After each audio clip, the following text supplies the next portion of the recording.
Ok, mientras se une el ponente, uno de los ponentes de la segunda presentación, vamos a comenzar con la sesión virtual y para que sepan, estamos grabando la sesión que vamos a compartir luego con la Cátedra de Patrimonio Cultural Inmaterial y vamos a estar también tomando lista. Si gustan, pueden presentarse o identificarse en los mensajes también en el chat que se estará grabando también. Y pues me presento brevemente y presento también a la coanfitriona. Yo soy Ana Eugenia Haseman Lara, soy antropóloga y agradecemos a la Cátedra de Patrimonio Cultural Inmaterial para permitirnos ser coanfitriones de parte de el capítulo de Honduras del Consejo Internacional de Monumentos y Sitios ICOMOS Internacional. También me acompaña la doctora Lara Pinta, que es la vicepresidenta del capítulo nacional por Honduras ICOMOS. Ella va a hacer la breve presentación del interés que tiene ICOMOS Honduras por esta iniciativa que tiene la cátedra y luego comenzamos con la presentación de nuestra primera ponente. Vamos a hacer las preguntas y comentarios al final cuando hayan presentado las dos ponencias. Muchas gracias. Doctora Lara Pinto, es suyo el micrófono. Muy buenos días, bienvenidas. Es para nosotros un verdadero placer estar aquí con ustedes y porque creo que estamos en un camino de innovación para el Consejo Internacional de Monumentos y Sitios. En el caso de nuestro capítulo, el capítulo de Honduras, fue fundado en 1985. Y por supuesto, ICOMOS Internacional tiene mucho más tiempo, fue fundado en 1965, pero seguimos siendo un capítulo pequeño, como todos los ICOMOS alrededor del mundo. Iniciamos con profesionales arquitectos, hoy en día se ha expandido el rango de los profesionales que constituyen ICOMOS Internacional y los eh, 112 capítulos que existen hoy en el mundo con más de 120.000 miembros. Digo que se ha expandido desde la idea solamente de la preservación y conservación del patrimonio construido a pensar en el bien común, en el bien público, a pensar en la comunidad, en las comunidades, en los pueblos indígenas, en las personas en general que son las que sostienen el valor y el significado del patrimonio. Este, como digo, es un camino nuevo que se ha iniciado hace alrededor de unas 2 décadas, de pasar solamente del interés en la construcción, en el arte por el arte, en las manifestaciones propiamente tangibles, a buscar el significado, a buscar la memoria, a también crear las condiciones de resiliencia para la transmisión generacional. Estos son los puntos de partida también de nuestra participación en este Congreso de Despatriarcalización, porque son ideas nuevas que han tomado su tiempo para que se consoliden y para que sean eh, aceptadas en términos generales. Y pensemos también que no solo se trata de el bien como un bien patrimonial y con su significado inmaterial, sino que se trata también del paisaje en que están ubicados esos bienes que deben ser de beneficio común. El paisaje, pensándolo como un elemento que no está ajeno a los seres humanos. En realidad, todos los paisajes son antropogénicos, todos los paisajes han sido caminados alguna vez por algún ser humano y bueno, así será también en el futuro. Y este es un cambio, podríamos decir, de pensamiento, este es un cambio de paradigma. Así que bienvenidas todas las presentes y esperamos que este también sea un aprendizaje común.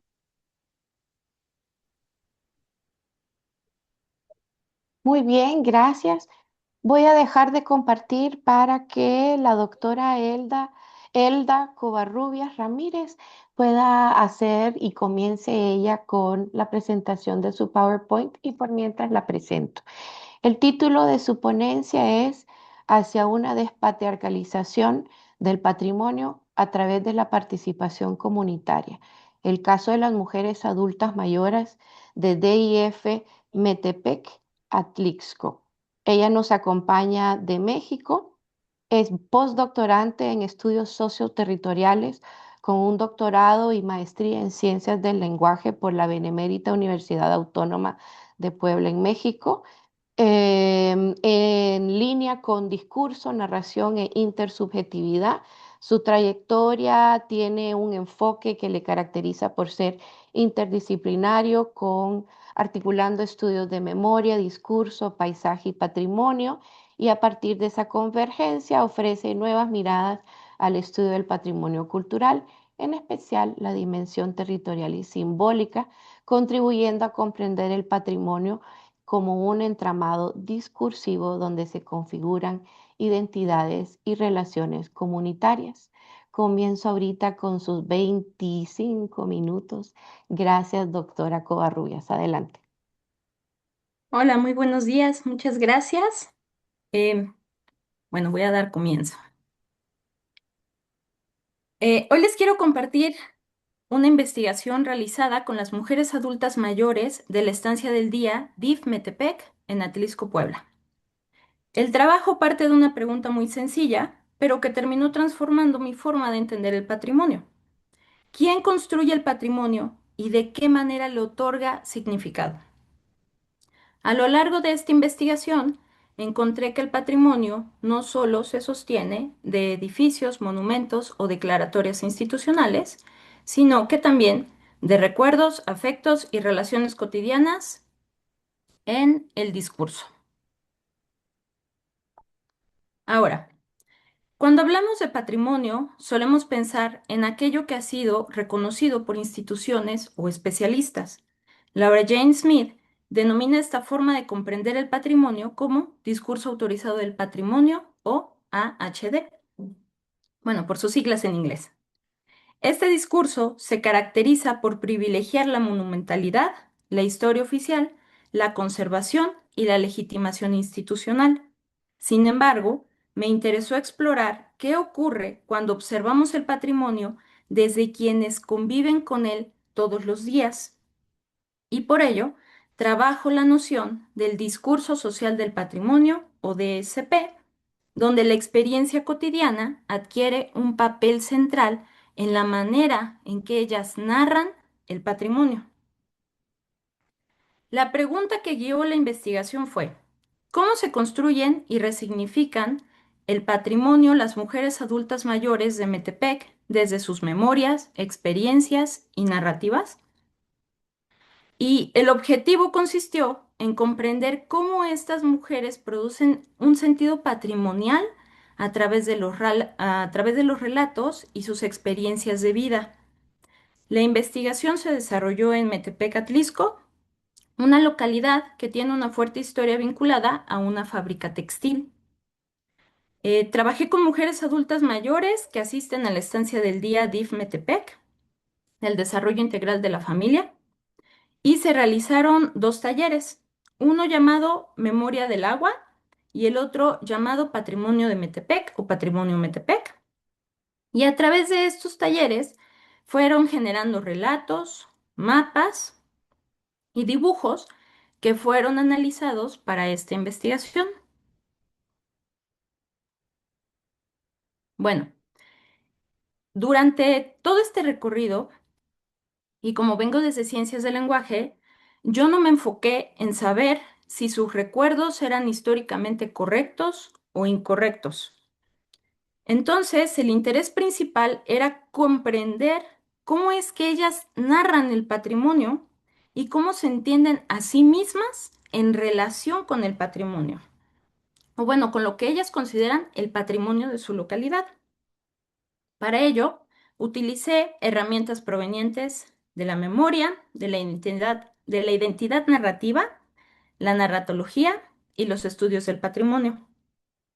para finalmente utilizar el término personalización patrimonial, que les explicaré más adelante, pero que resultó de mucha utilidad para esta investigación.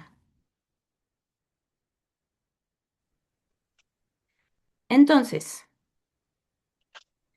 uno de los primeros hallazgos fue que el patrimonio aparece asociado a acciones y relaciones. En esta tabla podemos ver que los verbos más frecuentes o sea, podemos ver los verbos más frecuentes en las narraciones. Y lo interesante es que predominaron acciones como tomar agua, lavar, jugar, llevar comida o contar historias. Entonces, esto para mí es una muestra de que el patrimonio no aparece como un objeto estático, aparece como algo que ocurre y que está muy ligado a la experiencia cotidiana. Les iba a decir, no, ya. Por ejemplo, toda mi vida he estado en Metepec. Recuerdo que solo abríamos las llaves del agua y tomábamos de ahí. Salíamos de la escuela y pasábamos a tomar agua a la terminal de los carros de Metepec. Este, esta pequeña frase la dijo una de las señoras cuando estábamos hablando precisamente de qué recuerdos tenían ellas sobre el agua en la localidad. Y en vez de hablarme, por ejemplo, de, sí, el Hawái, la fábrica, los puentes, las cascadas, me hablaron de las llaves del agua, por ejemplo. Ahora, eh, como una segunda observación, salió que también fue muy importante la temporalidad en la que ellas se encontraban mientras ellas narraban sus historias y sus relaciones con el patrimonio. Entonces, en esta tabla podemos ver que las narraciones están dominadas por el pasado, pero en este pasado hice una pequeña distinción de tres temporalidades, por así decirlo. Tenemos un pasado generacional en el que vienen implicados mamá, papá, abuelos, colegas, amigos, etcétera. Un pasado autobiográfico donde ellas hablan en primera persona, me acuerdo, o bueno, también hablan como ellas integradas en ese grupo, ¿no? Y vamos, y el presente. En el presente siempre fue hablar sobre qué les gustaba, qué les había gustado y que sigue gustándoles de la localidad. Entonces, el patrimonio se construye constantemente en estas narraciones desde recuerdos y sobre todo recuerdos de su infancia y de su juventud, e incluso me atrevo a decir que recuerdos, digamos que heredados. Por ejemplo, aquí tenemos, a nosotros nos contó mi abuelo, o sea, está hablando desde la experiencia del abuelo, que había aquí función de medianoche en Casa de Cultura, era el cine. Antes había funciones a medianoche y cuando salían, pues mi abuelo andaba todo eso. Todo eso se refiere al caminito que recorre toda la fábrica, rodea la fábrica y él se iba como por un senderito a unos 2, 3 pueblos más adelante para regresar a su casa. Eh, Dice que mero como a medianoche pasaba todo eso y dice que vio una mujer vestida de blanco y que lo llamaba. O sea, y él, pues como fue muy enamorador, ahí va atrás de ella y la fue siguiendo, ya al último de donde está la lavandería. Entonces ella hizo como todo el recorrido alrededor de la fábrica, está la entrada de la fábrica, ustedes siguen todo el camino y hasta el fondo estaba la lavandería. Entonces el señor recorría todo, digamos que por afuera, el senderito por afuera, como les digo, para irse en el caminito. Y a mí me pareció muy interesante cómo ella retomaba la experiencia del abuelo para hablar de esa experiencia, pero ella también situándose y situándonos a nosotros en todo ese recorrido. Ahora, algo que también me pareció muy interesante era, pues, ¿quién habla cuando se narra el patrimonio? Entonces, en esta tabla, pues me ayudó a observar algo que me resultó también muy interesante. Todo me resultó muy interesante, ¿verdad? Aunque existen referencias individuales, predominan expresiones en el nosotros, mi mamá, mi papá, mi abuelo y la comunidad. Entonces, eran muy pocas las veces en las que ellas, digamos que utilizaban la partícula yo, o sea, el yo casi no aparecía, o utilizaban algo en primera persona. O sea, era muy raro que ellas conjugaran en primera persona. Siempre conjugaban desde el nosotros, el ellos, el él, situándose en experiencias ajenas o en experiencias compartidas. Entonces, pues se construye en estas narraciones el patrimonio desde redes familiares y comunitarias. O bueno, en otras palabras, digamos que también cuando narraban al patrimonio, narraban a su comunidad y ellas en esa comunidad y ellas dentro de esa relación. Ay, ya. Otro hallazgo fue que cuando hablaban del patrimonio y del territorio, nunca se limitaron a, a límites geográficos, administrativos, políticos. No, el patrimonio no distinguió las fronteras administrativas al momento de narrarlo, sino que se distinguió por las relaciones y las experiencias que iban conectadas a ese patrimonio. Entonces, por ejemplo, hablaban de Axocopan, Atlimeyaya, El León, La Cabrera y Atlisco. En este pequeño mapa es de una actividad que también nosotros realizamos, eh, donde dice Metepec, que es arribita.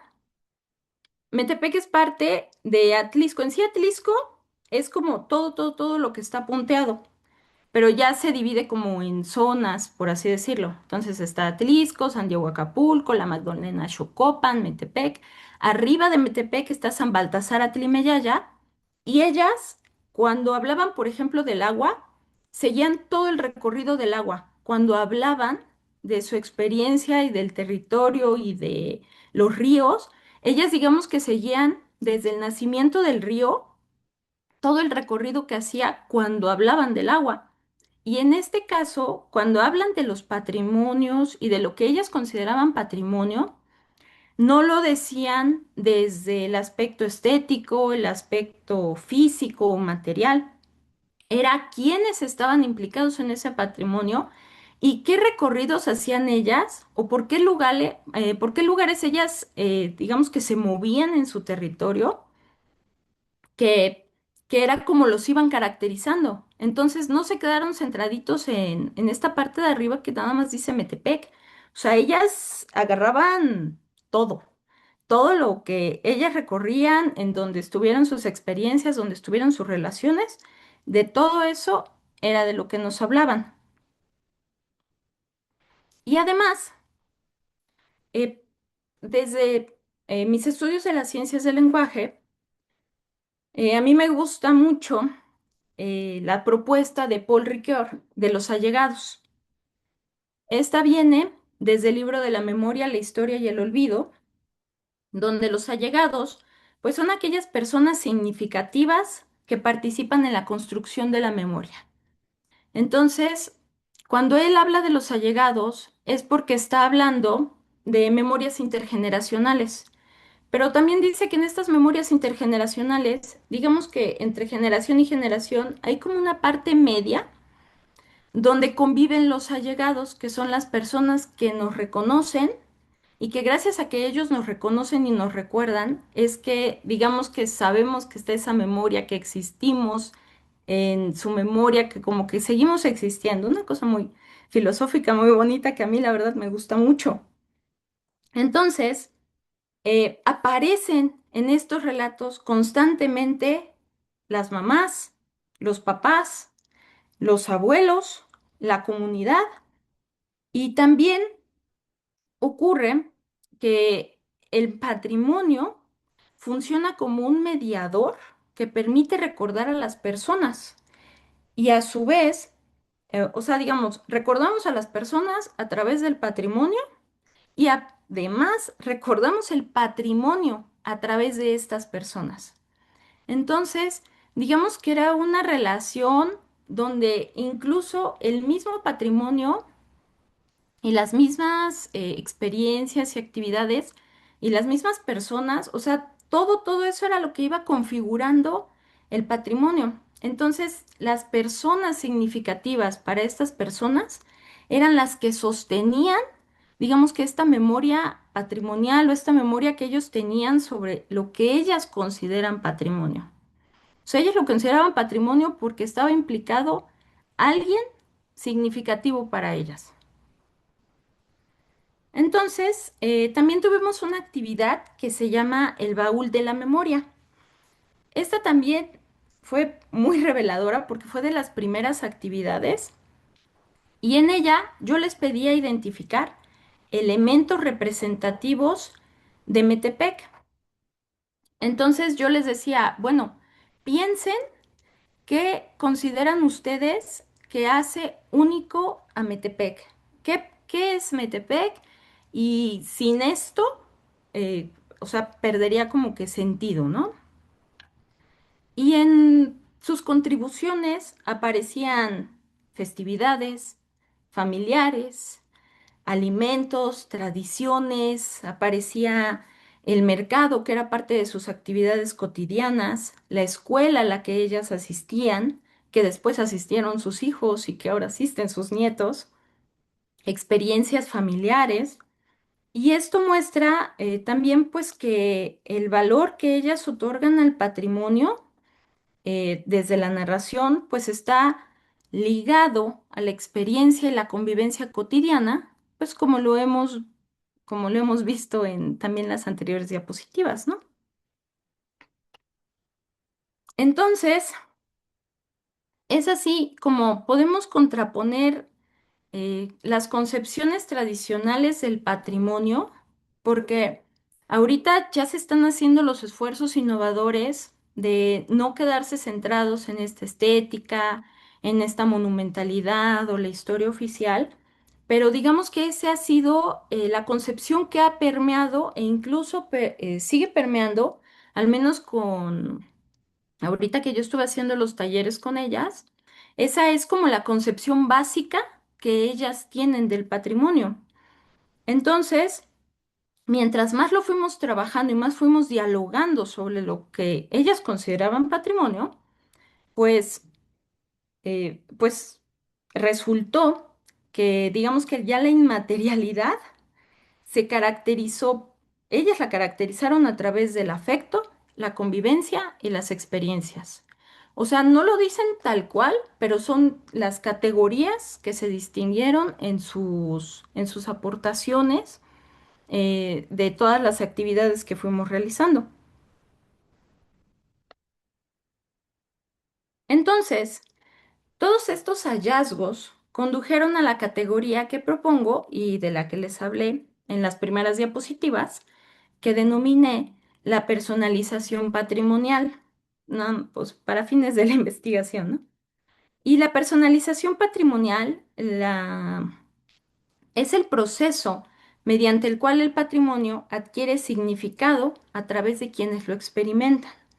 No surge únicamente de los objetos, no surge únicamente de instituciones o declaratorias, surge de la interacción entre memoria, las relaciones, la narración, los afectos, la identidad, el territorio y los allegados. Entonces, todo esto es lo que configura esta manera en la que ellas representan y personalizan, por así decirlo, el patrimonio. Entonces, pues, ¿qué era lo que yo cuestionaba en este estudio? Pues que el patrimonio no es únicamente institucional, no es únicamente monumentos, no es únicamente lo estético, y si bien son características importantes y en su momento llegaron a ser fundamentales para, eh, para entender el patrimonio, pues no llegan a ser suficientes para hablar de él desde los ámbitos micros, desde los ámbitos como muy locales, ¿no? Entonces, la propuesta del discurso social del patrimonio, pues no busca ni sustituir, ni derrocar, ni nada de eso al discurso autorizado del patrimonio. Más bien, se busca un diálogo crítico y además ampliar la forma en la que se puede llegar a comprender el patrimonio y en la que se puede llegar a caracterizar el patrimonio, ¿no? Y me gustaría ir cerrando con cuatro ideas principales. La primera, el patrimonio se construye mediante memoria, afectos y relaciones. La segunda es que la personalización patrimonial permite comprender cómo las comunidades producen significado patrimonial desde la experiencia cotidiana. En la tercera, es que las mujeres adultas mayores son productoras de conocimiento patrimonial y no únicamente verlas como depositarias de recuerdos. O sea, ellas y el patrimonio están en constante construcción. Y por último, pues escuchar a estas voces, escuchar a estas personas contribuye a descentralizar la autoridad exclusiva que hay en el patrimonio y puede abrir nuevas posibilidades para futuros estudios. Antes de concluir, quisiera agradecerles a la doctora Ana, a la doctora Gloria por ser las anfitrionas de este día, al equipo de investigación y gestión de la Cátedra Libre de Patrimonio Cultural Inmaterial de la Universidad Nacional de La Plata, al Instituto de Ciencias Sociales y Humanidades Alfonso Vélez Pliego de la UAP y al posgrado de Estudios Socioterritoriales, donde estoy haciendo ahorita mi postdoctorado, a mi anfitrión, el doctor Mariano, pero en especial quiero agradecerle la estancia del día a DIF Metepec y a Amalia, Yolanda, Adelita, Aurelia, María Luisa, Zoraida, Leonora, Esther y don Primo.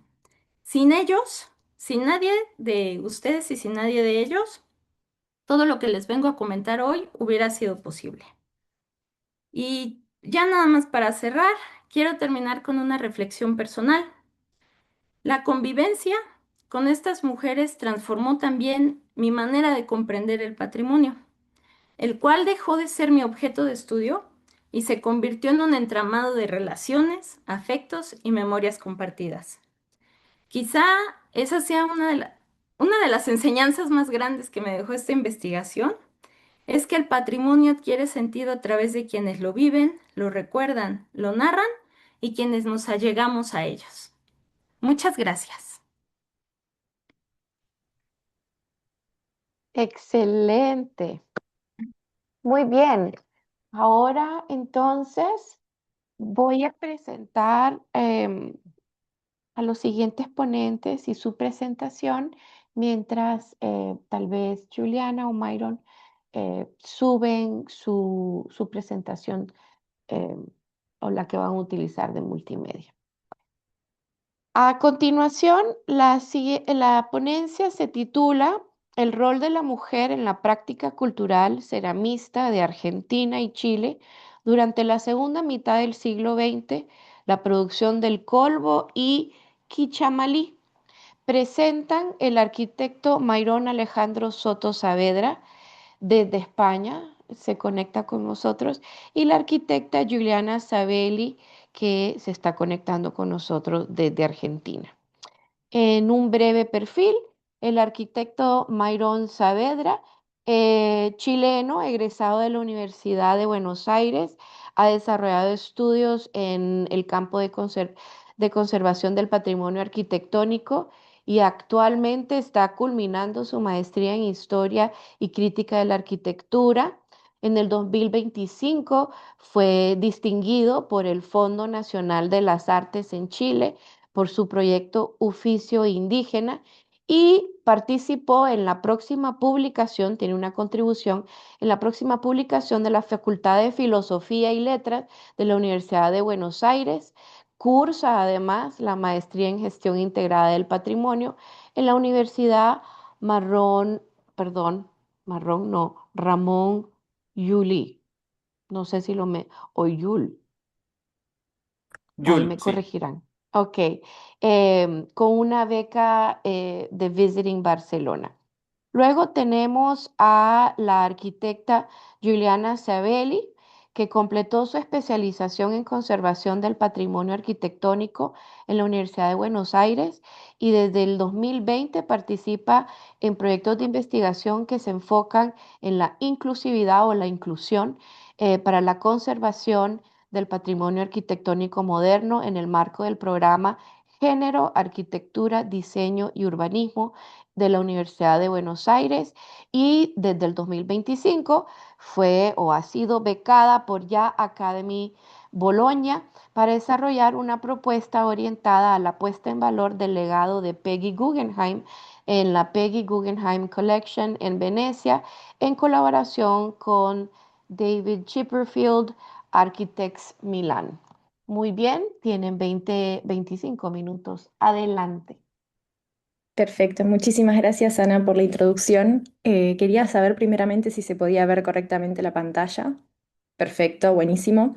Bueno, como bien comentó Ana, esta presentación es un breve recorte, una reflexión acerca de tanto de Myron como mía, a partir de nuestra relación originaria en la especialización de conservación del patrimonio arquitectónico allá por el 2023. Y un poco lo que hace es unir reflexiones acerca de Argentina y de Chile, enfocadas principalmente en el patrimonio inmaterial, enfocado en las mujeres que son ceramistas en nuestros territorios, para hacerles de una idea de cómo vamos a presentar esta breve reflexión. La dividimos en 5 partes. Por un lado, un marco y la pregunta de qué es lo que nos preguntamos nosotros. Después vamos a presentar tanto el caso de Argentina como el de Chile. Después vamos a compararlos, por un lado el de Argentina y el de Chile. Y por último, vamos a estar mostrándoles quizás unas breves reflexiones del trabajo. Por un lado, queríamos arrancar con la pregunta que quizás siempre nos preguntamos y es qué entendemos o qué conocemos como patrimonio, por lo menos nosotros. Y para este caso en particular elegimos el concepto que nos da la UNESCO y voy a proceder a leerla, que es: se entiende por patrimonio cultural inmaterial los usos, representaciones, expresiones, conocimientos y técnicas, junto con otros instrumentos, objetos, artefactos y espacios culturales que les son inherentes, que las comunidades, los grupos y en algunos casos los individuos reconozcan como parte integrante de su patrimonio cultural UNESCO. Y entonces en este Un, sentido, un- un detalle, sí, perdón que te interrumpa, pero me parece que el resto de las personas no ven cuando avanzan las diapositivas. ¿no? ¿No se ve? Me No me parece que no. sirve. No. Ah, si estás avanzando, no. Estás en Ah, la primera, sí. voy a volver a compartir. Pensé que estaba compartiéndoles todo, perdón. Vamos a, Ahora bueno, sí. ahora sí. Listo, sí. Ahora sí, correctamente les vuelvo a mencionar que la charla que venimos a contarles, a compartirles, está dividido en 5 partes. Una parte Sí. introductoria vinculada al marco y la pregunta que nos hacemos, en este caso en particular. Luego vamos a estar desarrollando brevemente tanto el caso de Argentina como el de Chile. Luego vamos a pasar a una lectura de ambos casos y qué reflexiones nos llevan a pensar y a elaborar estos 2 casos. Y por último, breves aportes o reflexiones que tenemos respecto de ellos. Como bien les decía, dentro de la parte introductoria, tenemos esta pregunta que siempre nos inquieta y es qué reconocemos como patrimonio y quién lo sostiene. Y siempre tomamos como referencia el concepto del UNESCO, que como bien lo mencioné anteriormente, se entiende por patrimonio cultural inmaterial los usos, representaciones, expresiones, conocimientos y técnicas, junto con los instrumentos, objetos, artefactos y espacios culturales que le son inherentes, que las comunidades, los grupos y en algunos casos los individuos reconozcan como parte integrante de su patrimonio cultural UNESCO. Eh, y bueno, a partir de este concepto que capturamos de esta institución, la primera reflexión que tenemos a partir de ella es que justamente estas narrativas historiográficas tradicionales siempre privilegian aquellas figuras que son masculinas, invisibilizando a las mujeres que sostienen estas prácticas. Y esto nos parece muy importante mencionarlo desde un primer momento porque es la forma en la cual quizás desde un primer momento a nosotros nos permite entender que el primer paso dentro de estas reflexiones es entender que esa visibilización existe. Entonces, lo que proponemos justamente es desplazar la mirada hacia esas producciones materiales que hacen en este caso las mujeres ceramistas, tanto en Argentina como en Chile, que les vamos a compartir ahora. Por un lado tenemos el diseño Sí, académico. ¿Cómo? sí. Perdón. Claro, bueno, sigo si querés un poco. Por un lado tenemos esta obra, que es la obra de Colette Bocara, o Colbo, que la consideramos una expresión de lo que se conoce como diseño académico, diseño proyectual. Y por otra parte tenemos la producción ceramista de Quinchamalí, que se comprende como arte popular desde nuestra mirada. Hay un Estoy eco, tal repetido en el vez audio. tienes varios encendidos, varios micrófonos encendidos al mismo tiempo.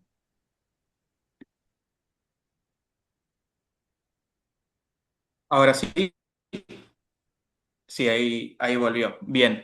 Y entonces, bueno, lo que era importante para nosotros era poder trabajar este patrimonio que es el patrimonio ceramista del Cono Sur, pero no circunscribirlo únicamente o al diseño académico o al arte popular, sino en el fondo mostrar los puntos en común, que van más allá del material, como veremos, entre estas producciones eh, y su importancia como patrimonios culturales, bueno, y obviamente hacer toda una reflexión en torno a eh, cuál es la despatriarcalización que se puede operar sobre estos patrimonios, entendiendo que en la mayoría de las representaciones que hay de ellos para las comunidades, por ejemplo, para la gente de Chile o para la gente de Argentina, lo que prevalece es la presencia de los objetos, de la producción, digamos, de estas ceramistas, no así las ceramistas que producen efectivamente estas obras y mucho menos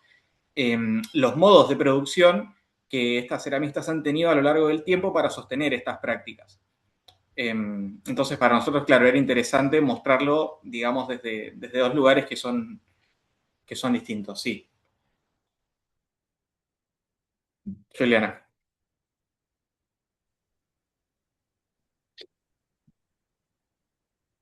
Ahí está. Bueno, un poco lo que mencionaba recién Myron, vinculado al enfoque metodológico de ambos casos. Disculpen. Eh, un poco, disculpen. Un poco vinculado a lo que ya mencionaba Myron, por un lado, tanto el diseño académico como el arte popular, entender que la producción de cada uno de estos casos está enfocado en un punto o un inicio distinto, donde por un lado el diseño académico comienza por quizás una producción industrial ligada a la formación universitaria, mientras que el caso 2, el arte popular, tiene un vínculo con la producción artesanal colectiva y de transmisión oral, en el caso de Chile. Sí. Para comenzar con el caso de Chile, el caso de Argentina, vamos a comenzar con Colette Bocara y su producción en la industrialización de Colbo. Esta es una imagen de sus cerámicas, de cómo ella producía estas cerámicas, quizás vinculadas a la vida cotidiana de las personas. Y un poco para entender quién es ella, quién es Colette Bocara y de dónde se origina Grecerámica Colbo, vamos a hacer una línea de tiempo donde se puede entender un poco la vida de ella y cómo es que ella se vincula con la provincia de Mendoza, en Argentina. Y esto se puede entender a partir de que, si bien Colette nació en París a mediados de la década del siglo XX, ella se trasladó a una edad muy temprana, de los 9 años, a Buenos Aires, y luego de realizar sus estudios como arquitecta en la Universidad de Buenos Aires, se trasladó a la provincia de Mendoza, donde en su momento, justamente en 1953, construyen la casa taller y finalmente en 1957 funda Gres Cerámica Colgo, que es la primera fábrica de vajillas en gres diseñada y producida en serie. Esto quizás eh, también tiene importancia remarcar que hoy día la fundación, perdón, las cerámicas de Gres Colbo continúan activas gracias a la labor de sus hijos, que fue pausada entre finales del siglo XX hasta el 2000, los primeros años del 2000, donde sus hijos retomaron esta actividad. Esta foto la queríamos compartir con ustedes porque refleja de una forma muy clara cómo, en este caso, esta arquitecta, que está vinculada a la época moderna de Argentina, eh, también ponía sus manos y era parte como de justamente este trabajo. No es que ella estaba completamente aislada de esta labor, sino que ella misma también formaba parte quizás de una manera activa de este trabajo. Y para terminar de generar ciertas reflexiones o ciertos comentarios sobre Colette Bocara y Gres Cerámicas Colbo, teníamos, teníamos para compartir quizás tres dimensiones: una vinculada a la técnica, una vinculada a la dimensión material y otra vinculada a la dimensión historiográfica. La primera, vinculada a la técnica, es que eh, los materiales que se extrajeron de Cerámicas Colbo tienen alto vínculo con el territorio en donde se trabaja esta cerámica, que en este caso es Mendoza, que es una provincia dentro del sur de nuestro país, de Argentina. La dimensión material, entendiendo que ella como mujer, que si bien fue nacida en otro país, pero desarrolló todo su trabajo, toda su labor en Argentina, entender que eso se materializa en esta industrialización de Colbo Grecerámico. Y por último, esta dimensión historiográfica, que es justamente la que mencionaba anteriormente, vinculada a que, si bien ella formó parte activa de diversos proyectos vinculados a arquitectura y en su caso también a Colbo Grecerámico, su figura permaneció por fuera del relato arquitectónico y en este caso también vinculado a este congreso a los discursos vinculados al patrimonio inmaterial. Bueno, para continuar con Quinchamalí, es difícil establecer una cronología precisa, pero sí sería importante para nosotros poder dar una idea de qué se trata la alfarería de Quinchamalí. Bueno, para empezar a comprender la magnitud que tiene, me gustaría destacar, sí, que en el año 2022 la producción de Quinchamalí en su conjunto fue reconocida por la UNESCO como un patrimonio cultural inmaterial de la humanidad, lo cual, bueno, es importante y es importante también para su supervivencia en el presente. Quinchamalí es un pueblo que está ubicado también aledaño a la cordillera de los Andes, pero del lado chileno, bastante más al sur que Mendoza. Y es un pueblo que desde que se tiene noticia es un pueblo productor de elementos cerámicos que se distinguen de otras producciones cerámicas que existen en Chile por las técnicas que utilizan y por el tipo de figuras y producciones que que se generan ahí. Hay un dato no menor, y es importante esto, que es una producción que la realizan mayoritariamente mujeres, agrupadas a la manera de clanes familiares, y que los conocimientos de los que disponen las figuras, es decir, los modelos de las figuras, las fuentes de las materias primas, la manera de trabajar las materias primas, son todos conocimientos que se transmiten por vía oral y de manera generacional, ¿no? En la actualidad, bueno, se contabilizan 74 alfareras y 5 alfareros, que son los que producen ahí en Quinchamalí, Santa Cruz de Cuca. También hay otro detalle que me gustaría mencionar, y es que Quinchamalí se caracterizó en un inicio por su producción cerámica de carácter utilitario. Y a mediados, bueno, más bien a inicios del siglo XX, con la aparición de la producción en serie de la cerámica utilitaria industrial, se va a producir una especie de fraccionamiento en el pueblo donde se va a empezar a volcar hacia la cerámica de carácter más bien ornamental. Ahora vamos a ver algunas figuras, ¿no?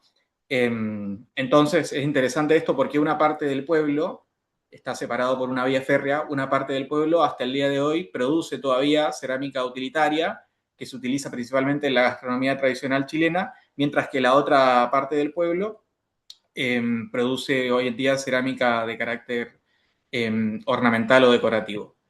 Siguiente, por favor.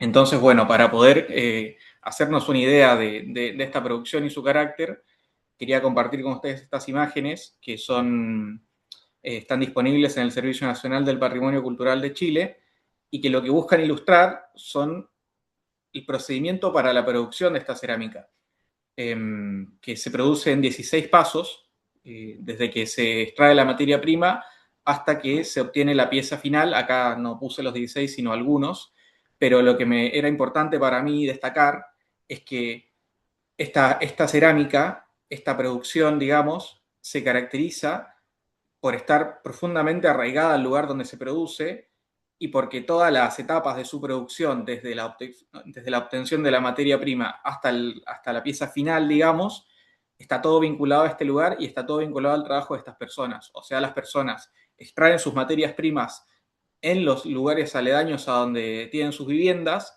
realizan el trabajo de elaboración de las materias primas en sus talleres, dentro de sus viviendas, producen las piezas ahí y van desarrollando los distintos pasos para producir estas piezas de una manera que no se hace en ningún otro lugar de Chile, que es lo que digamos lo caracteriza. Y bueno, para explicarlo mejor aún, es que como pueden ver, en las imágenes centrales se ve que las piezas están bruñidas, que el bruñido es una especie de pulido en seco que se le hace a la pieza, que se ve que es brillante, no sé si lo ven ahí arriba en el centro.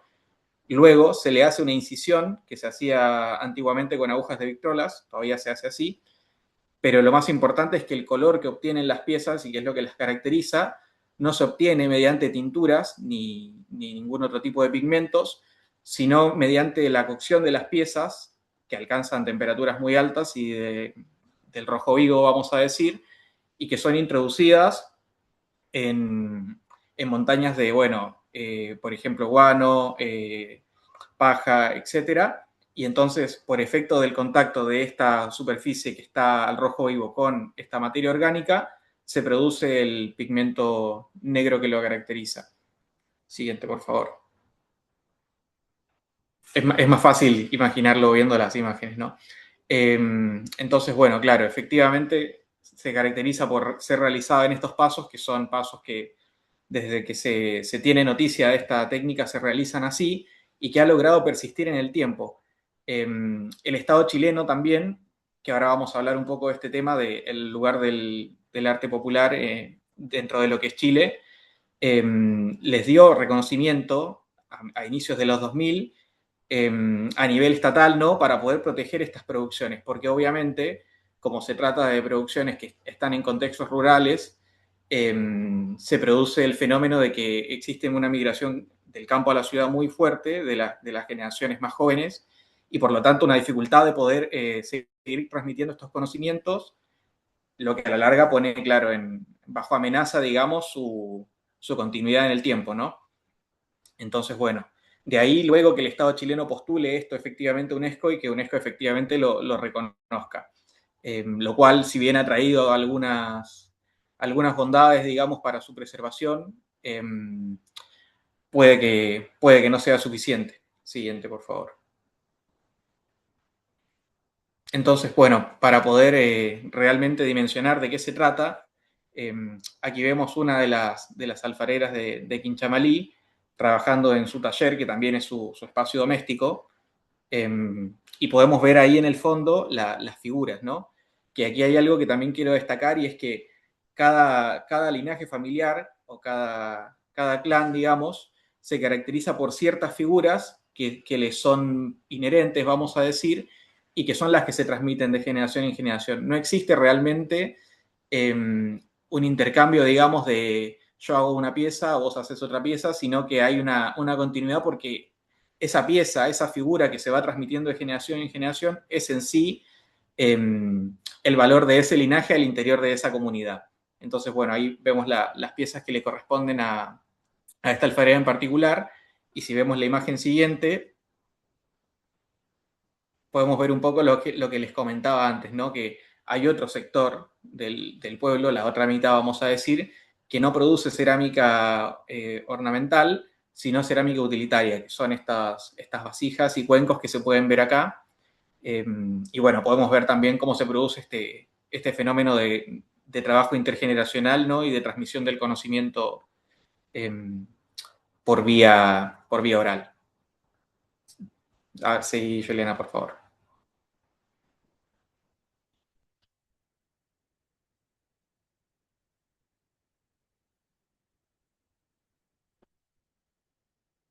Estás muteada. Sí, perdón, me estaba desmuteando. Y bueno, como les comentábamos anteriormente, a partir del relato que comenté al principio junto con el que hizo recién Myron, intentamos como tener ciertas reflexiones a partir de cómo dialogan, si se quiere, entre tanto Cerámicas Colbo con Quinchamalí en Chile y qué similitudes o asimetrías tiene cada uno. Por un lado, esta lógica productiva en Colbo es industrial, ligada al diseño quizás más académico, mientras que en Quinchamalí es artesanal, manual, de base quizás popular. En cuanto a la materialidad, por un lado tenemos el grés rojo cordillero de Colbo, Argentina, que mencioné anteriormente que viene de la cordillera de nuestro país, y en Quinchamalí, que es la greda local, el modelado a mano. Después, la transmisión del saber. Por un lado, quizás el caso de Colbo está vinculado a la Escuela de la Cerámica, que está vinculado también a este taller que generó Colette Bocara en Mendoza, mientras que en Quinchamalí está vinculado a la herencia oral de madres a hijas, que mencionó anteriormente también Myron. Luego la autoría, que es quizás una de las más llamativas, o por lo menos para mí es de una forma más personal. El caso de Colbo tiene una autoría al momento reconocida de forma individual, que en este caso es Colette Bocara, y en el caso de Quinchamalí es distinto, es un reconocimiento colectivo porque está vinculado al reconocimiento de las comunidades de alfareras de Quinchamalí. Y por último, este reconocimiento eh, que poco a poco, si bien le falta cierto reconocimiento institucional, sí rescatamos dos reconocimientos que obtuvieron. Uno, por un lado, en el caso de Colbo, es la etiqueta al buen diseño de 1967, originado en 1967, y el caso de Quinchamalí, el tesoro humano vivo en Chile y el patrimonio cultural inmaterial de la humanidad de la UNESCO.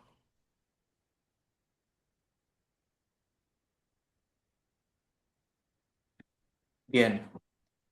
Bueno, entonces, un poco para unir estas dos producciones y sus características, queríamos compartir con ustedes algunas reflexiones a modo de cierre, que surgieron durante la realización de este trabajo.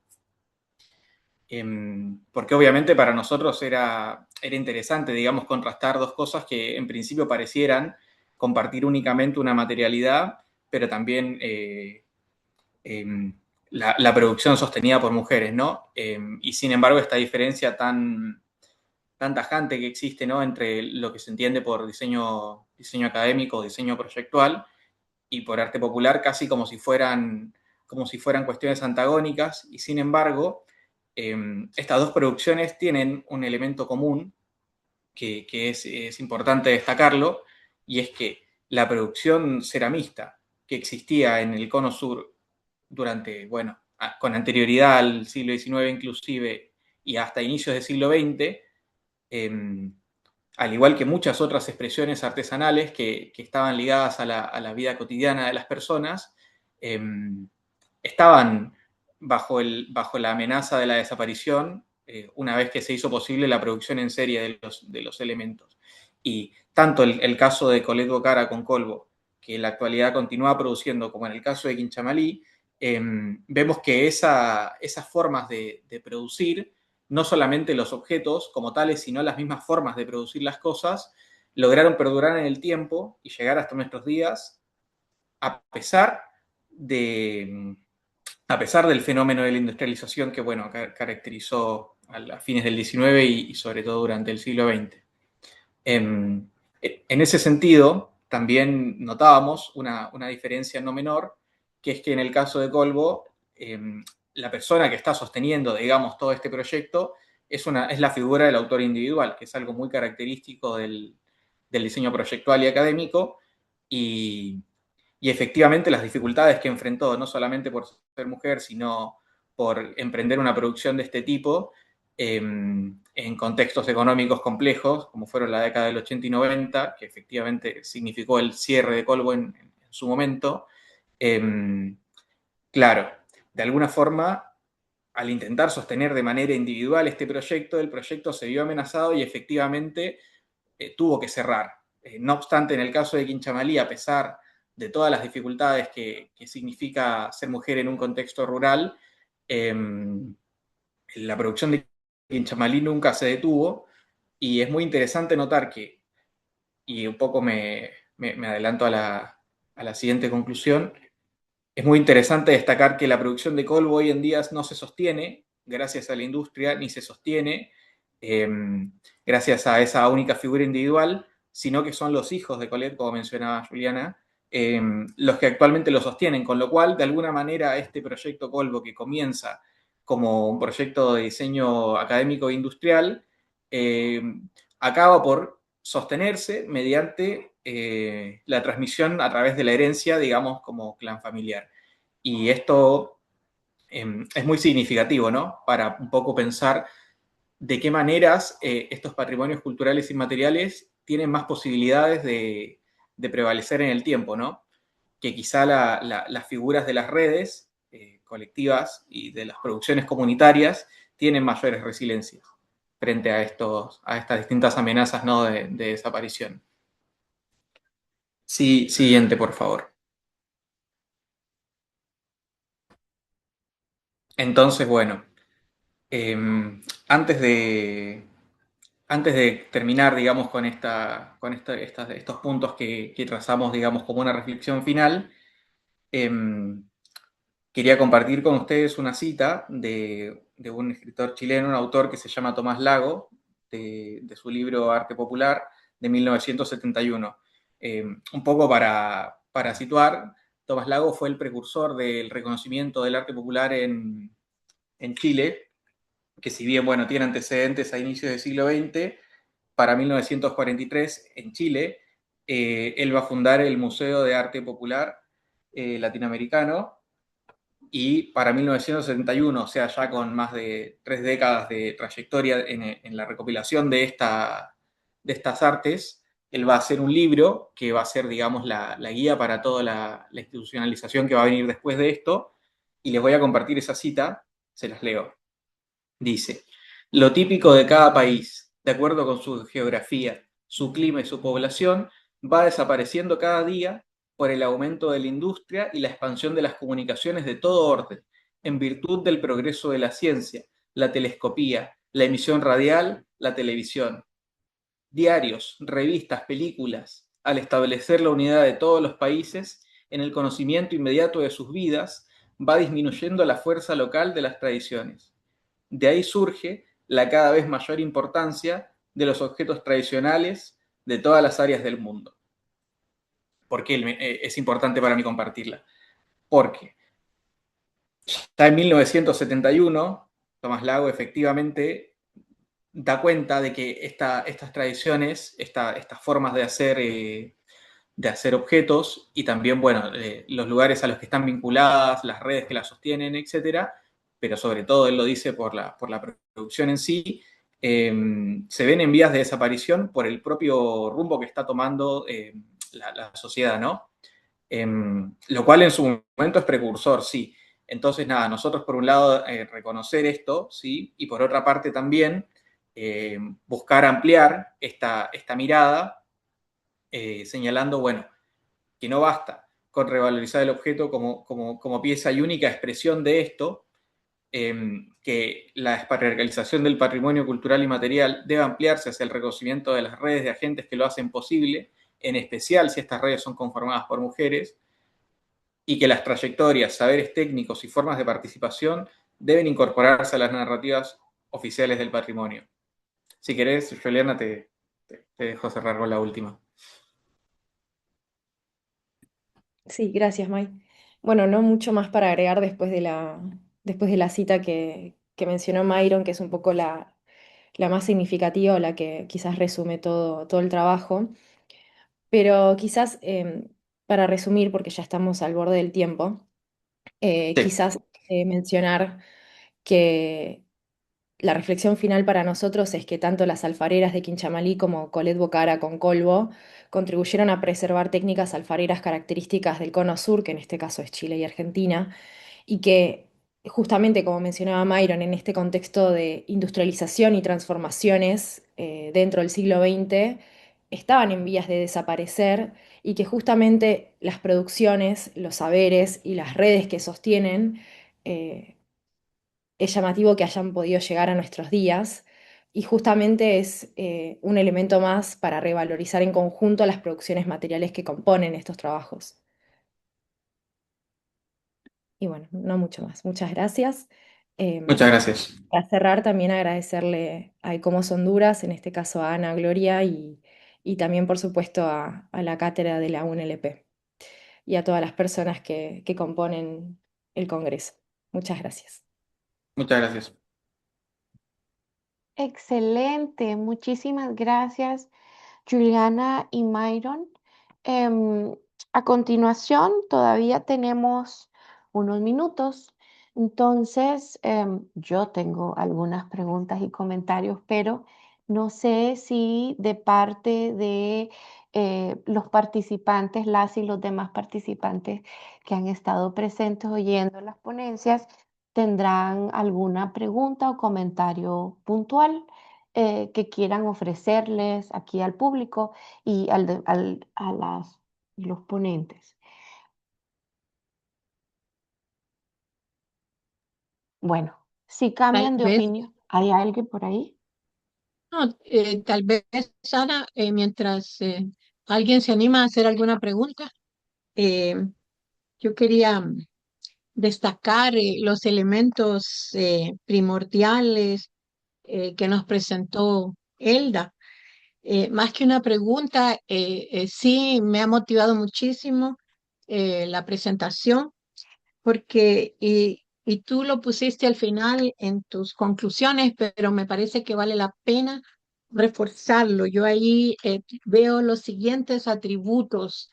Eh, Uno es rehabilitar la memoria, el otro es la experiencia compartida, el otro es el territorio vivido por las relaciones familiares y comunitarias, y el patrimonio como escenario, el patrimonio como medio para vivir, eh, y la afectividad, que es lo que da la vigencia al patrimonio. Y también apuntaste hacia la creación de patrimonio, que puede ser inmemorial, que no conocemos al final sus raíces porque tendríamos que estudiarlas, pero y que no es el punto necesariamente aquí, sino que la recreación del patrimonio para que sea posible la transmisión generacional. Eh, Vi que habían en las personas que pusiste en la foto, habían dos hombres que sí me gustaría saber qué rol es el que juegan con respecto a, al grupo de mujeres que eh, parece más bien ese ser tu punto focal, pero qué importante porque no se trata de que hombres y mujeres no participen juntos en un emprendimiento cualquiera que este sea, sino cuál es el rol en que en este caso de tu trabajo juegan esos todos los personajes, por supuesto, pero cómo ellos, esos dos hombres se relacionan con el grupo mujeres. Bueno, este, muchas gracias por el comentario. Y uno de los señores, el hombre que más alto, él se llama Bad, pero a él no lo tomé en cuenta para el estudio porque nada más llegó a la última sesión.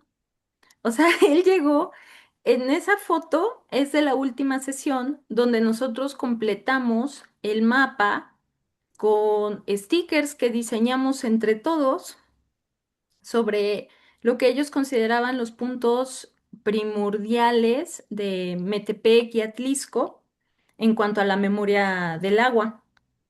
Entonces, por eso pues dije, bueno, pues él no. Y el otro señor es Don Primo.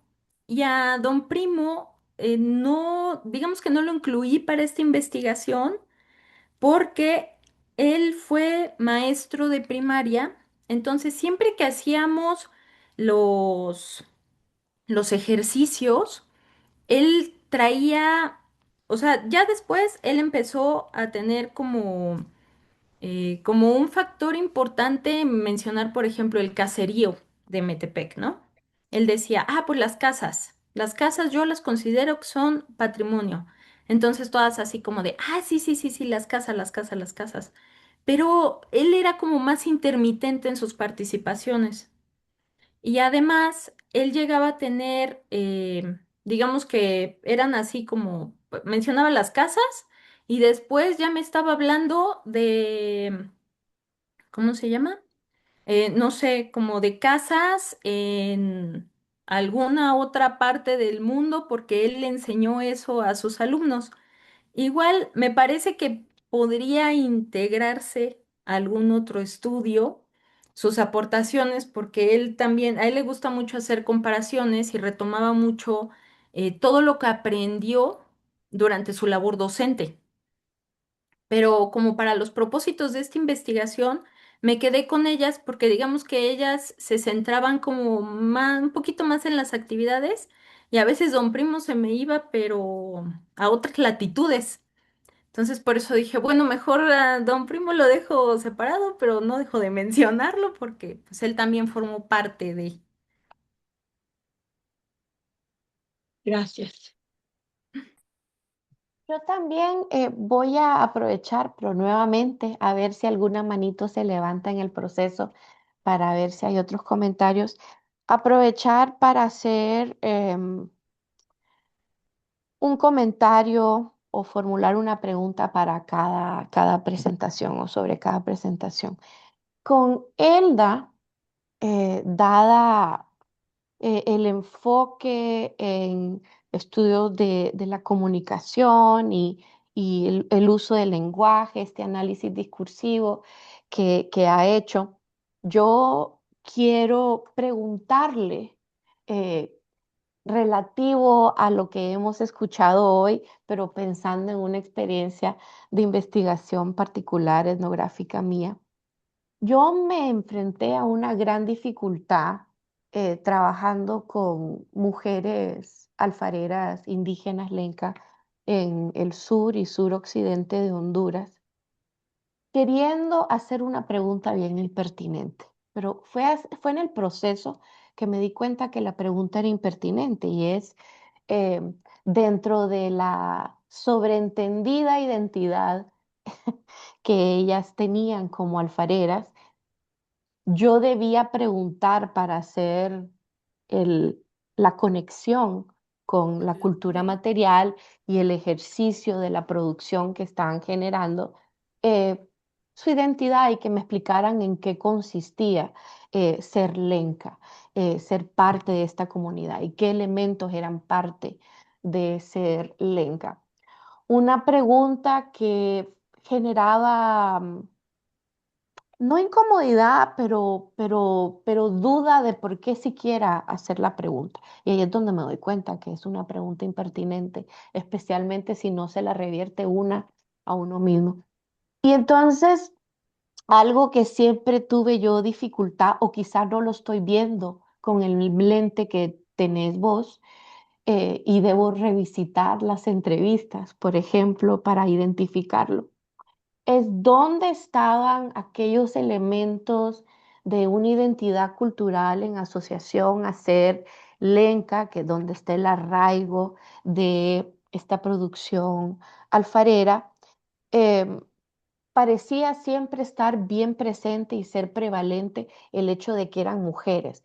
Entonces yo traté de hacer un elemento de interseccionalidad para hablar sobre sus identidades como mujeres indígenas.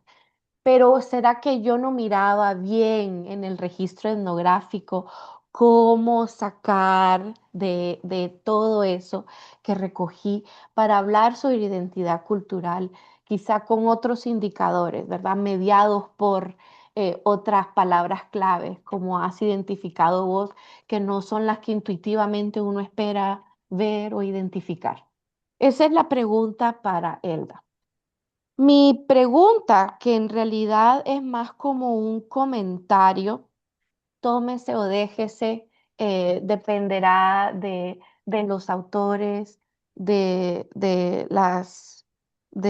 él y la ponente, es que en el cuadrito que pusieron comparativo, entre la ceramista de Gres Cerámico Colbo Bocara y luego la producción cerámica llamada en la presentación Arte Popular, que del pueblo, no sé si lo apunté bien, Pehuenche y Mapuche, a la alfarería negra Pinchamalí. Quinchamalí, Chamalí. gracias, de la alfarería negra Quinchamalí.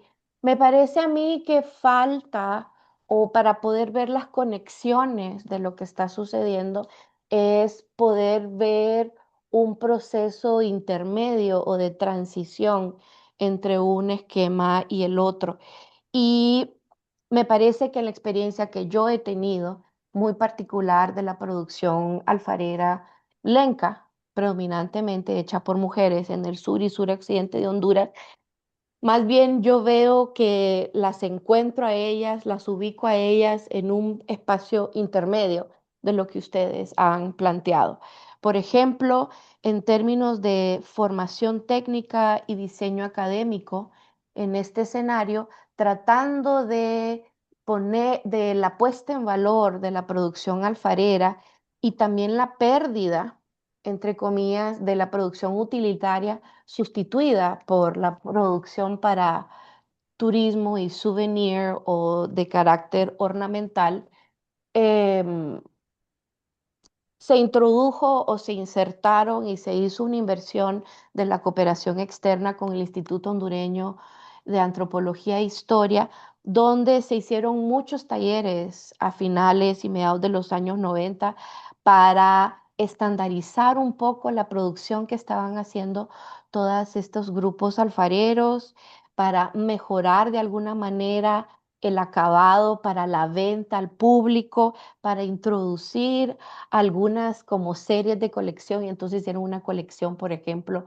de alfarería lenca eh, con diseños arqueológicos maya de Copán, por ejemplo. Y entonces ahí hay ciertos elementos de diseño académico y de formación técnica que se introdujeron en la producción. El lugar donde se lleva a cabo la producción me parece importante también.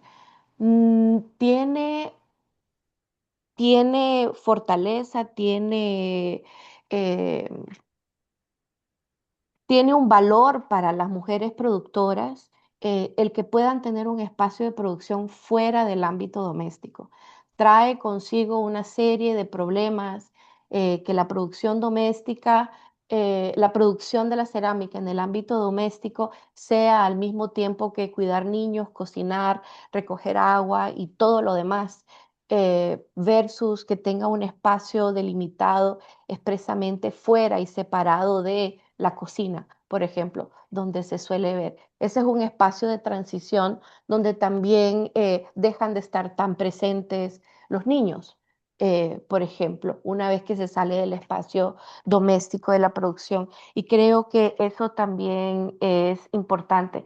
Entonces, ver algunas diferencias en la primera categoría que tienen de su cuadro de cadena operativa, de la chaîne operatoire, del proceso productivo y cómo ha ido cambiando, cómo se organiza la cadena operativa, eh, pueda dar puntos a donde hay como procesos de conexión entre lo que ahorita parecen claras divergencias. Y por último, en la producción, llámese artesanal, em, la producción es importante para las mujeres porque las convierte en las principales proveedoras de sus hogares, pero sigue siendo un ingreso que solo las mantiene al margen de la extrema precariedad material, no las saca de la pobreza, que no es el caso del otro esquema, ¿verdad? Que han mencionado en la otra columna de Gres Cerámico Colvo, donde evidentemente se vuelve una forma de vida, de subsistencia comercial, ávida y plena para esta señora Bocara y su familia. Entonces, no sé, solo para su consideración, porque sé que el caso que yo menciono está lejano y es un poquito diferente.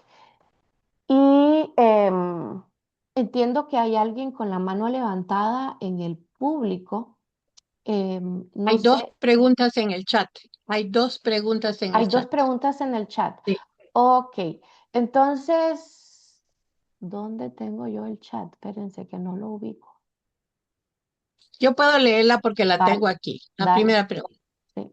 Dice, si se me permiten realizar una pregunta para Elda, en su presentación colocó un mapita y me llamó demasiado la atención porque tenía diferentes estampitas de colores. Mi pregunta es, ¿qué significa? Y la siguiente voy a hacerla, no, la siguiente es para los otros ponentes, así que le cedo a Elda más bien, para que ella pueda dar la respuesta. Muchas gracias. Este, en cuanto al comentario de Ana, quería mencionar que, por ejemplo, nosotros cuando estamos estudiando el discurso, la memoria, bueno, así me lo enseñan en el instituto, mi maestra, la doctora Victoria, ella estudia muchísimo memoria, historia oral e historia de vida. Entonces ella siempre nos decía, ustedes no lleguen con entrevistas estructuradas, ustedes nada más lleguen a platicar con ellos, tengan como el punto de referencia y de ahí que ellos digan lo que quieran. Porque nosotros en ese enfoque, en ese acercamiento al discurso, pues siempre tomamos en cuenta de que, bueno, por algo me lo está mencionando, por algo lo considera de esta manera, y no tratamos como de, digamos que de preguntarles a veces más allá, es como, bueno, así es como yo le hacía con ellas, yo les iba sacando la plática, como de, ay, ¿de qué se acuerdan? Ay, ¿y luego qué hacían? Ay, ¿y cómo le hacemos para acá y para acá? Entonces, ellas solitas iban pues desarrollando sus respuestas y digamos que teníamos, si viéramos el patrimonio como un campo semántico, pues ya de ahí teníamos el patrimonio en el centro y ya íbamos sacando. Bueno, así yo lo hago. Tengo, digamos que el punto, el tema en el centro y de ahí voy tratando como de sacar las palabras que van destacando en las participaciones, en los en los textos, en los discursos, en las grabaciones, en todo lo que voy como recolectando de ellos. Y así es como lo marco, o sea, voy marcando, voy haciendo como arañitas, por así decirlo. Entonces eso a mí me ha ayudado. Yo espero que sea una buena aportación para este día. Y bueno, lo del mapita, el, el mapa, todas las estampitas que tenían eran los stickers que realizamos después del de Patrimonio del Agua, donde está la foto de todas las personas, de todos los adultos mayores. En el fondo está el mapa, que fue el mapa que sale cuando hablo de los límites territoriales o de la territorialidad. Entonces, todas esas estampitas, por ejemplo, son el ovni. El ovni es un tanque de agua que de verdad tiene forma de platillo volador. Entonces, ahí ya ellos también decían como de, ay, característico de aquí y con el agua, el ovni. La casita blanca, porque en la casita de blanca empezaba el río. Entonces, todos los puntos que ellos fueron haciendo referencia a lo largo del taller, los volvimos stickers. Entonces, ellos propusieron los diseños, ellos propusieron los colores de fondo, si a lo mejor la cascada ya no existía, poníamos el dibujito de la cascada, pero la poníamos en un fondo gris. Entonces, fue un trabajo que hicimos en conjunto y eso es lo que significa, o sea, estos son los stickers que fueron como producto de ese, ese taller. Y bueno, yo había visto en el chat que alguien preguntó cómo articular el afecto con los instrumentos oficiales. Es creo que de las primeras, y nada más quería como responderlo de rápido. Yo considero, desde mi perspectiva y desde lo que sé y lo que he aprendido, pues que para gestionar eso, pues se tiene que hacer desde lo local. Creo que sería una tarea muy difícil hacerlo en un sentido muy generalizado o, o sea, sí, sería, bueno, yo así lo considero desde lo local, dándole su seguimiento y a lo mejor pues poder en un futuro desarrollar políticas públicas que se puedan ir gestionando, pero como les digo, yo le veo más futuro a hacerlo desde las localidades que tratar de plantearlo en un esquema general, porque a veces esos esquemas generales terminan por ignorar ciertos aspectos que, que podrían tener estas afectividades. Ya, gracias.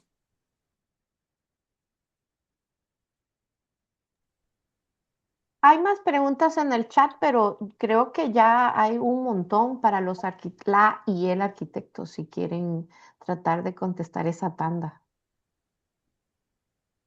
Am,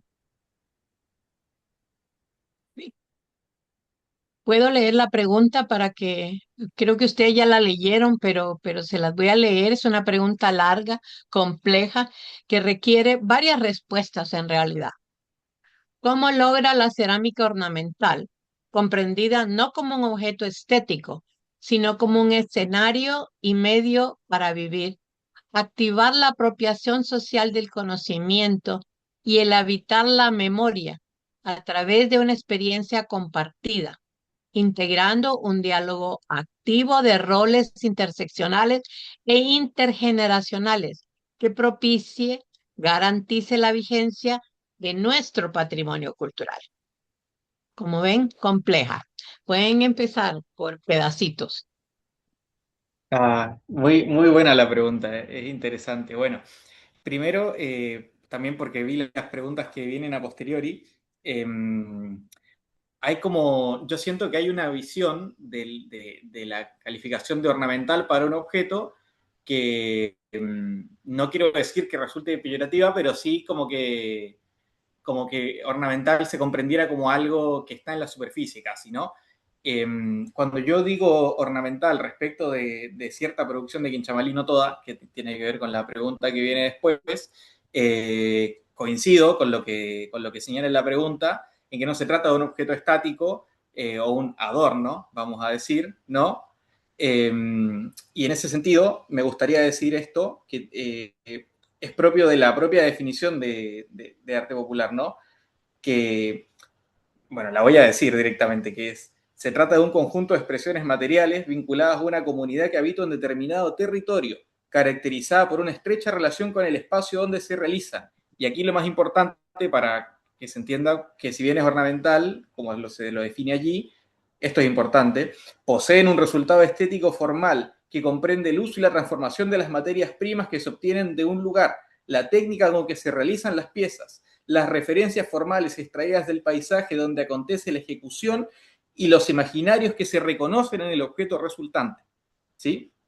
Entonces, ¿por qué es importante esto? Porque yo lo que entiendo de esta pregunta es que esa cerámica ornamental, ¿de qué manera o cómo puede eh, garantizar, digamos, esa vigencia? A ver, garantizar como garantizar, yo no creo que eso sea posible, no se puede garantizar esa vigencia porque para que esa vigencia estuviera garantida, lo que tiene que garantizarse es que perdure la práctica como tal, que estén los medios, que las personas tengan las asistencias y las protecciones necesarias para que efectivamente estas prácticas puedan continuar, ¿no? Y que sean valoradas y sostenidas también por la sociedad en su conjunto.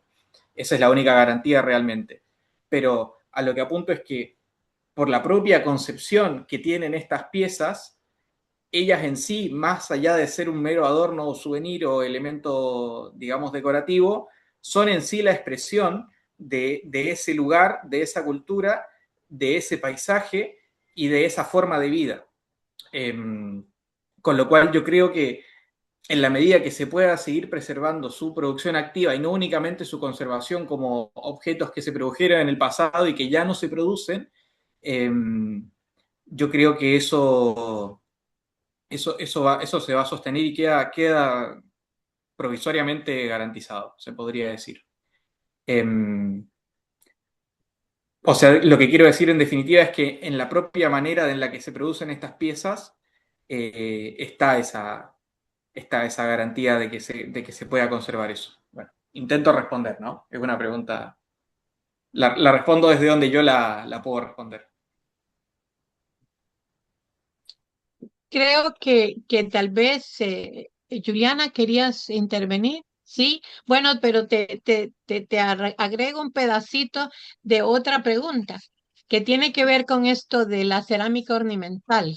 Y si quisiera preguntar si estas son categorías que usan las mujeres para definir el uso y sus prácticas, o si son categorías de análisis construidas desde afuera solamente. En este sentido, también quisiera saber si ambas son reconocidas de la misma manera o existen diferencias en la valoración, la transmisión y el significado en las familias. Esto porque mencionaron que cada familia tiene ciertas figuras que les corresponden como familia y se transmiten por generaciones. ¿Existe algo parecido para las ollas? O sea, para la cerámica utilitaria. Bueno, Adelante, Juliana. A mí creo que para responder un poco la primera pregunta y esta segunda, hay una frase que a mí me encanta siempre mencionar porque creo que resume mucho lo que, digamos, compartimos como personas que se dedican a estudiar el patrimonio desde diversos ángulos, ya sea desde, en mi caso, la arquitectura o en el caso de, por ejemplo, el de Ana de antropología. Y creo que me parece muy oportuno trasladarla acá, a este lugar, y es que uno no puede valorar algo, ya sea a nivel arquitectónico o a nivel material, en el caso de arquitectura, o a nivel inmaterial, como es este caso, algo que no conoce. O sea, nosotros no podemos valorar algo si no conocemos qué es ese objeto o esa costumbre, ¿no? Llámese, lo menciono porque son distintas categorías, tanto una categoría quizás material de una inmaterial, ¿no? Requiere como distintas herramientas quizás para su desarrollo. Entonces, dicho eso, me parece importante mencionar que entendiendo que nosotros para poder poner en valor, en este caso, las cerámicas, se necesitan ciertas herramientas o metodologías para poner en visibilización estas categorías o estos casos de estudio. Eso como un primer tema para entender que nosotros desde ese punto de partida es importante entender que si ese objeto o esta costumbre no se visibiliza, no se puede valorar. Y si no se puede valorar, no, no hay forma de que esa costumbre o de que esa materia continúe o persista en el tiempo. Entonces, dicho eso, con respecto a la pregunta de Ámbar, eh, que menciona esto de si estas categorías que usan las mujeres para definir el uso y sus prácticas, o si son categorías de análisis construidas desde afuera solamente, yo creo que esas categorías, en este caso, son categorías que creo que nosotros tomamos, ¿sí? Y que estas categorías son desde una perspectiva más externa y no respecto de cómo, digamos, de ellas mismas, sino de nuestro trabajo. Y, y creo que sí es un punto como a considerar ponerse como en ese lugar y empezar como a reflexionar cómo sería esa categoría si estuviéramos como dentro de los zapatos, digamos, por decirlo metafóricamente, de ellas. Em, pero sí también me parece como interesante mencionar o reflexionar acerca de esto, es que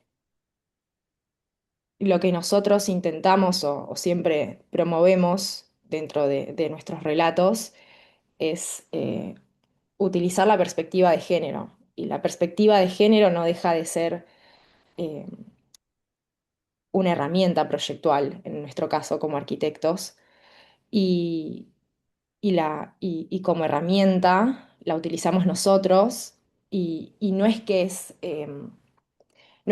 una parte de esa categoría, como menciona, que es solamente una parte de ese proyecto, sino que es algo que es algo integral y que no forma parte de una categoría, sino que es una forma de pensar íntegramente todo el trabajo. No sé si respondo a la pregunta de Ámbar. Yo quisiera añadir algo igualmente para seguir respondiendo a la pregunta, porque es No, como muy no, no, no específico sé.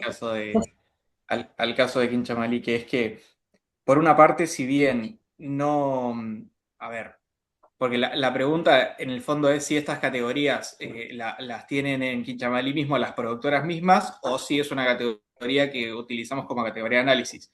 No me atrevería a decir que es una categoría que tengan, sí, como categoría intrínseca como productoras, pero sí hay una distinción muy clara, que es lo que señalaba, que es que no existe el intercambio de acciones. No es que una losera un día hace una figura, por ejemplo, la guitarrera, que es una de las figuras características de Quinchamalí, y otro día hace una olla. No sé si me explico. O sea, la losera que hace figuras es una losera de figuras, y la losera que hace elementos utilitarios es una losera que hace elementos utilitarios.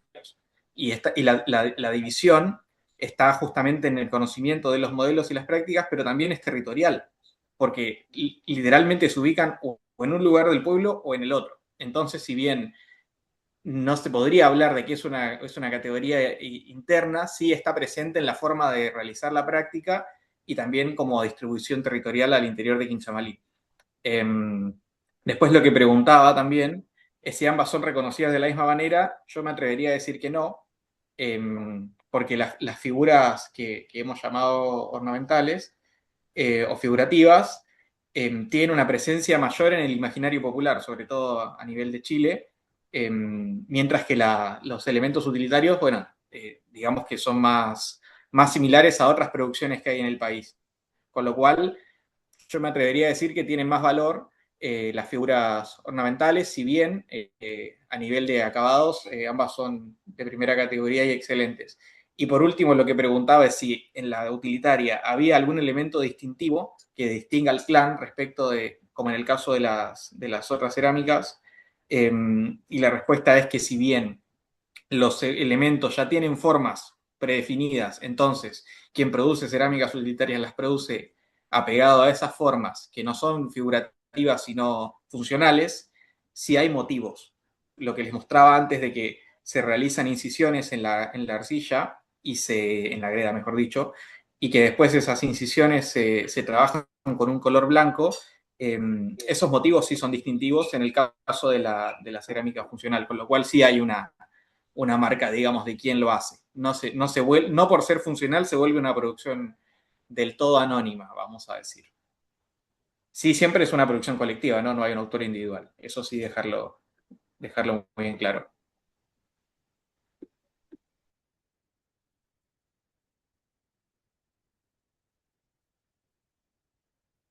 Ana, ¿cómo estamos de tiempo?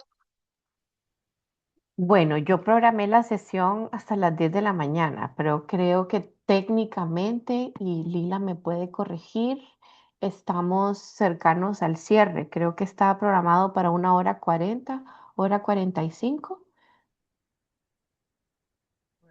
Ya. Sí, sí, vamos bien y creo que, bueno, cuando a ustedes les resulte pertinente y ya deseen cerrar la sesión, está muy bien. Ah, Ah, bueno. perfecto. No sé si entonces habrán Yo, otros comentarios o preguntas. yo tengo un comentario. Eh, yo soy antropóloga, para decirlo de inicio y que se comprenda mi pregunta. Pero además tengo una especialización como arqueóloga. Entonces, me llama la atención muchas cosas acerca de esta comparación que no sé si realmente se puede hacer entre esta cerámica industrial, muy bella, por cierto, ¿verdad? En términos estéticos occidentales, con una producción artesanal eh, de raíces eh, que yo, entre comillas, las llamaría mestizas de alguna manera, pero de raíces ancestrales muy profundas, diría. O sea, yo veo aquí una fuerte distinción y en realidad al final no pienso que puedan ser comparables, pero veremos. Me llama la atención, por ejemplo, en el caso de Colette Bocara. Cuando hablas de Gres, me imagino que te refieres, que se refieren ustedes a una tierra específica que es de color gris y que da ese resultado luego del procesamiento y la quema. Pero, ¿de dónde salió eso? ¿Es que esa arcilla la descubrió, ese yacimiento lo descubrió Colette? O es que había eh, memoria de la existencia de ese yacimiento y de las cualidades de esa arcilla? Porque en mi experiencia en Honduras, en realidad lo que llamamos barriales, porque las mujeres aquí le llaman barro a la arcilla, eh, esos yacimientos son conocidos y son distinguibles, no solo los yacimientos propiamente de la arcilla y sus colores, sino también de los materiales que se utilizan para hacer el coloreado posterior de segunda quema o al negativo, como le querramos llamar. Entonces, me llama mucho la atención, ¿verdad? Tal vez no es, pero para ustedes, si no lo han hecho, ¿de dónde viene este yacimiento?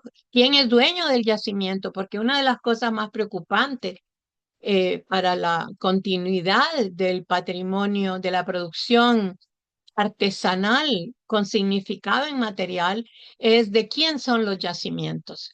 ¿Tienen los grupos de productores la capacidad de comprar el yacimiento o de adquirir el yacimiento? O en el caso de Quinchamalilla, que fue proclamado Patrimonio de la Humanidad, quiere decir que fue proclamado Patrimonio de la Humanidad en el contexto del paisaje donde está el yacimiento, porque no sé en qué año fue proclamado. Hoy en día no sería posible una proclamación si no lo hiciéramos en un contexto mucho más amplio que incluye también el paisaje cultural y que incluye el yacimiento.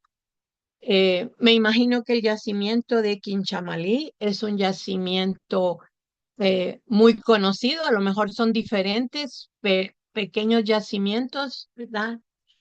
Puede ser, pero aquí cuando eh, vamos a la transmisión generacional también, la transmisión generacional que ocurre en los grupos de productoras de Quinchamalí es una transmisión orgánica, orgánica familiar, aunque ahí parece que hay un taller. Qué bueno que hay un taller, porque como decía Ana, separar la producción de la vida cotidiana es un paso eh, adelante en el fortalecimiento eh, de las mujeres, de su resiliencia para que sea esto entendido en términos familiares y también comunitarios como algo que no solo es una dedicación de tiempo parcial de las mujeres para llenar su tiempo, tiempo que las mujeres nunca tienen, porque las mujeres no tienen tiempo,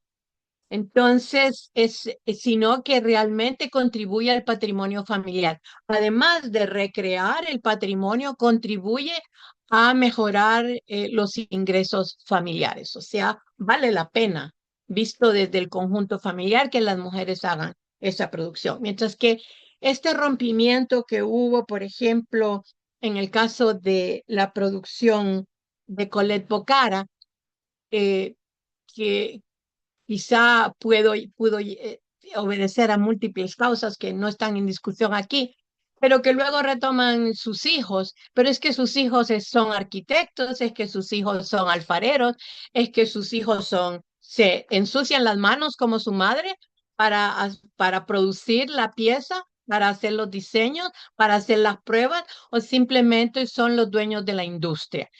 O sea, aquí necesitamos una aclaración del rol de esos hijos, porque si solo son los que heredaron la industria y tienen otras personas trabajando en ella, haciendo la alfarería, y bueno, aquí tenemos una diferencia fundamental, porque esa alfarería, digamos, la de Colette, yo me imagino que la hacía con torno, o me imagino que la hacía con elementos tecnológicos pues solo así es posible el acabado que tienen esas piezas, ¿verdad? Desde mi poco conocimiento. Mientras que las mujeres artesanas de Quinchamalí trabajan o con hojas, como es la pregunta que tenemos ahí, que si se utilizan hojas para levantar la pieza, como dicen las alfareras aquí en Honduras, para levantar la pieza que utilizan un cuenco viejo para levantar la pieza. A veces la levantan así nomás, quiero decirles, si uno lo observa,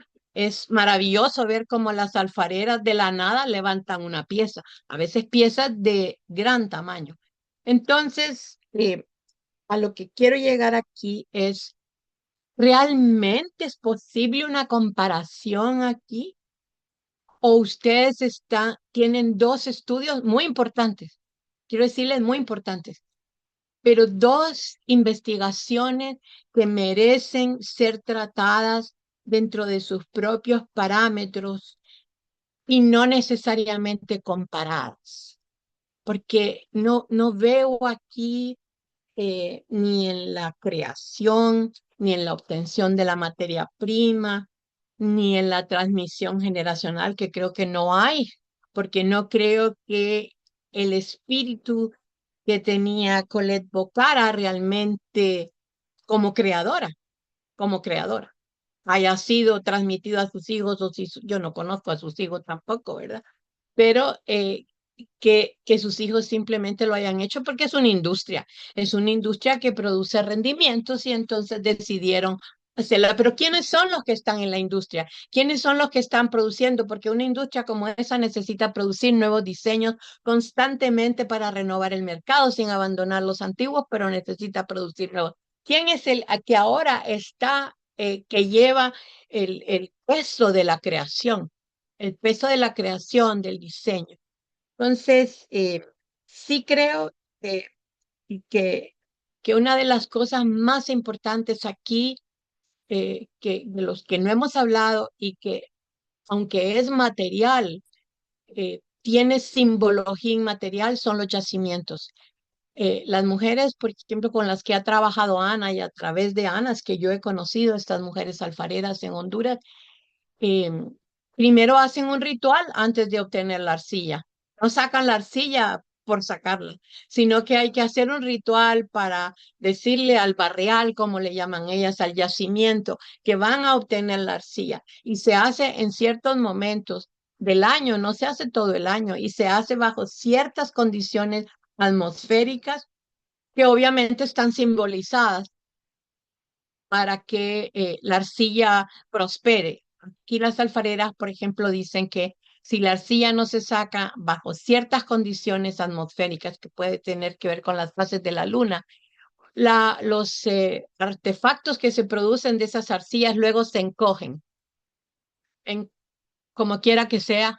El encogimiento no lo vamos a discutir tampoco, pero a lo que quiero llegar es que el patrimonio cultural eh, no puede desprenderse al final de la garantía, podríamos decirle que estaba implícita en la pregunta que le hicieron a Juliana y a Myron.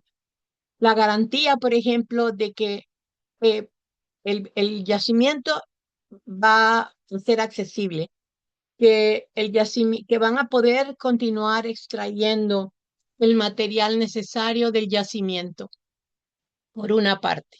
Eso es crucial, sobre todo para las alfareras de Quinchamalí. Pero la creación en el caso de Bocara, ¿cómo continuará esa creación y ese fortalecimiento y ese patrimonio que sin duda es muy importante para la Argentina?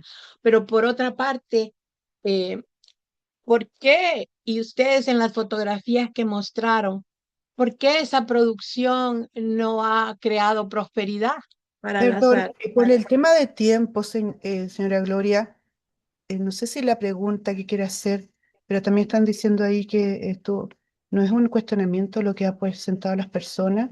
Por un tema de tiempo, ¿podría indicar cuál es la pregunta? Porque estamos a minutos de terminar y todavía no hace la pregunta. Gracias. Disculpe, yo no iba a hacer una pregunta, yo dije que iba a hacer un comentario y no estoy criticando. Yo aquí estoy exponiendo eh, todas las dudas que tenemos todos frente a la conjugación del patrimonio material con su simbología. A eso me refiero. Y simplemente es un aprendizaje. Creo que había un aprendizaje aquí para todos y para mí esto ha sido un gran aprendizaje, conocer estas dos formas de ver el patrimonio cultural material enriquecido por todo el simbolismo que le están aplicando en tiempos modernos. Quiero terminar y concluir con el hecho de que la cerámica producida por Colette Bocara nos dice que es posible crear patrimonio siempre, que el patrimonio es una creación constante, que si bien es cierto, Quinchamalí tiene la creación ancestral. El patrimonio se puede crear y recrear en cualquier momento y en cualquier tiempo. Y eso es importante, creo, para la investigación que ustedes están haciendo con Colette Bocar. Muy bien, solo para aclarar por el comentario de Cecilia Ramírez, nosotras asumimos, y esa ha sido la pauta, de que como moderadoras pudiéramos hacer algunos comentarios de reflexión y de una crítica que se presume en este espacio colegiado y colegial sean productivas y sean para bien y beneficio de las y los ponentes, pero nuevamente pueden tomar o pueden dejar de lado lo que se comente. Em, Bien, veo que hay unas preguntitas que no necesariamente abordamos, pero sí vi que levantó su mano, que es Iris Pico. No sé si todavía se anima Iris Pico, porque vi que levantó su mano hace unos minutos y la volvió a bajar. y con ella, si estamos todas de acuerdo, cerraríamos con su comentario, su pregunta y la respuesta que tengan las ponentes para despedirnos. Está por ahí Iris Pico. Sí, ahí está. Sí, hola, no, como ya estamos al borde del tiempo, no creo que sea ya tan procedente. Sin embargo, bueno, Elba, la primera ponente, me había contestado ya por interno, porque le pregunté cuál fue el producto, de este lindo trabajo con las adultas mayores. Entonces, ella me comentó que eran los mapas, que había una página web donde las adultas mayores podían volver a releerse a sí mismas y releer sus memorias, ¿no? Que me parecía importante también decirlo porque la memoria tiene que quedarse en algún lado. Y la otra pregunta que había hecho, bueno, también algo abordó la compañera. Acá la cerámica de las mujeres indígenas saraguros, me llamó la atención cuando presentaron la cerámica de, no me acuerdo el nombre del pueblo, Quinchamalí. Entonces, tienen unas pailas igualitas. Hicimos el otro año un museo y bueno, ellas me contaban que al final de la cerámica utilizaban una hojita, una especie para darle la parte final de la cerámica. Entonces, mi pregunta era si es que ellos sabían si las mujeres de Quinchamalí, Quinchamalí utilizaban alguna especie vegetal en sí para la cerámica. Esas eran como mis dos cuestionamientos y no agradecer las exposiciones y porque vamos conociendo, ¿no? A muchos países de América. Eso.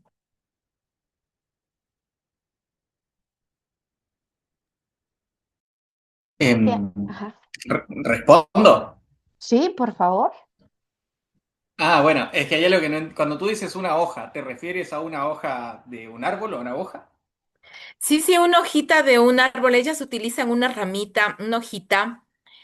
Ahora no recuerdo el ¿Ya? nombre vegetal, pero es como alargadita y aplanada, Pero esa, pero esa firme. hoja es para modelar o para dar el acabado. Sí, para dar el acabado, Ya. utilizan ellas, ¿no? Entonces, me surgió la curiosidad al ver que eran similares. Ujú.